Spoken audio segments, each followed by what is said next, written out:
Hey, multimedia, freshmen, pathway students, it's me, Mr. Cheney, the left-handed genius, here again with a brilliant tutorial, this time about alignment. That's the A in the C.R.A.P posters. Contrast, repetition, alignment, proximity. We've already done proximity. You just started working on contrast or maybe finished it. Now we're going to talk about alignment. So, what's it all about? Our objective today, understand the importance of graphic design principle alignment, and then we're going to apply that graphic design principle using the posters that we've done for the first two. You're going to have a paper version and a digital version. So, let's review the C.R.A.P poster, the principles of design. Contrast, that could be color, tone, size, shape, and direction. We're going to talk about repetition last. Alignment today, so proper alignment in a design means that every element in it is visually connected to another element. Alignment allows for cohesiveness. Nothing feels out of place or disconnected when alignment has been handled well. And then proximity we've already talked about, so that's like when we group different elements together that are supposed to be grouped because they have a relationship of some sort. Now, we're not going to answer this question because we're doing this in video form, so I'm going to skip that. Principles of alignment. Nothing should be placed on the page arbitrarily, which means arbitrarily means just like throwing it on there for no good reason. So every item should have a visual connection with something else on the page. So an arrangement or position of things in a straight line or in parallel lines is what we're talking about when we say alignment, especially when it has to do with the design principles of design. So, this text right here is what they call flush left. Some people call it quad left, or you can say it is left aligned. This right here, flush right, or some people call it quad right, or you can say that it is right aligned. And then this right here, it's centered. If you're going to center text, make it super obvious. So those are kind of three different ways you can do. And in this example, it's text, but it doesn't have to be text. Center alignment. Do you tend to automatically center everything? Most people do. A centered alignment is the most common alignment that beginners use. It's very safe. It feels comfortable. A centered alignment creates a more formal look, a more sedate look. Sedate meaning just kind of sleepy, like ho-hum, whatever. A more ordinary and oftentimes downright dull or boring look. So center is easy. It's good for beginners to start with, but we're going to kind of play around with that and be better graphic design artists. So, if we're looking at even just a boring report cover like this, okay, standard format, everything's center aligned, you know, whatever, nothing special about this. If a professor was about to grade this, it'd be like, yeah, whatever, it's another business plan. Right here, again, center alignment on our business card. Maybe with a business card it's okay, because it's supposed to be formal, but you can do different things with like contrast and proximity and things that we've already talked about to kind of spice it up a little bit. So in this example, since it's supposed to be formal, it may be one time where it does work. But you could do something like this. If you wanted to kind of stand out, you could right align things.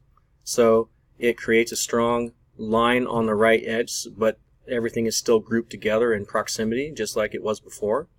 So instead of center, it gives it just a little bit of interest because it's right aligned. Going back to our business plan, just by changing two simple things by flush left or left alignment of the report cover, it kind of gives it a little more sophistication. And then they used a little contrast right here with the bold, with the title. And all of a sudden, we've got some good alignment on this, and it kind of, if you had like 10 different report covers and all of them were center aligned, and then me, the teacher, or the professor is coming through and they're like, oh, hey, look at this one. It's just that little bit more of interest that kind of catches your eye. So the basic purpose of alignment is to unify and organize the page. So the basic purpose, I'm going to repeat, of alignment is to unify and organize the page. It is often a strong alignment, combined, of course, with the appropriate typeface that creates a sophisticated look, a formal look, a fun look, or a serious look. So these can all play into what your final product is going to look like. So Here's some different examples of like an invitation it kind of looks like. So mom and pop grocery store. They've kind of got it centered and aligned right here. Proximity is being used because you've got the address down here, you've got the name. Right here, they're using kind of a left alignment type of deal. A little more interest right there. Again, right here, an even advanced version of like the left alignment. So they've kind of stacked it on top of each other, and then right over here, even different. So they've right aligned, but also with the logo, they kind of embossed it and right aligned and kept all the information in proximity. So the basic purpose of alignment, okay, to unify and organize. That is the answer. What to avoid? Avoid using more than one text alignment on a page. That is, don't center some text and right align other text. And please try very hard to break away from a centered alignment unless you are consciously trying to create a more formal, sedate presentation. Choose a centered alignment consciously, not by default. So don't be safe. What you want to do with some of your documents and some of your graphic design projects is experiment with different alignments besides centering it. Okay, so that was a quick one. We have another poster paper in digital, and once again we're using a piece of paper. We're using a landscape format. So landscape is this, not this. That's portrait. This is landscape. You know where the colored pencils and the crayons and the rulers and the scissors and all that stuff is.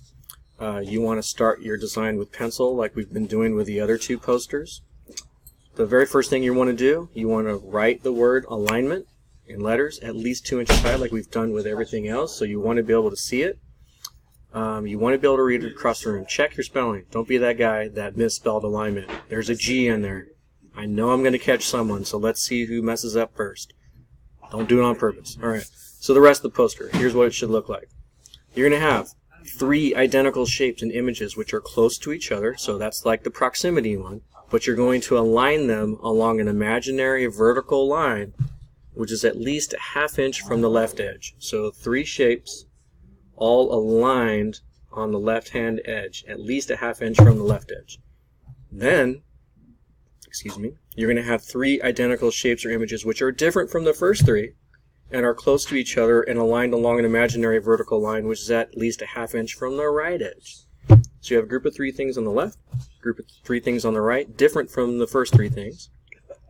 The top shape or image in each group should be aligned along an imaginary horizontal line which is at least a ½ inch from the top edge. So those 2 groups of 3 should also be aligned from the top, at least a ½ inch from the top.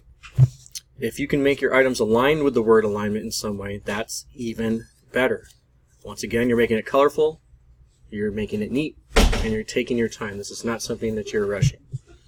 Alright, so now to show you some examples, they'll be on Google Classroom and they will also be on the TV.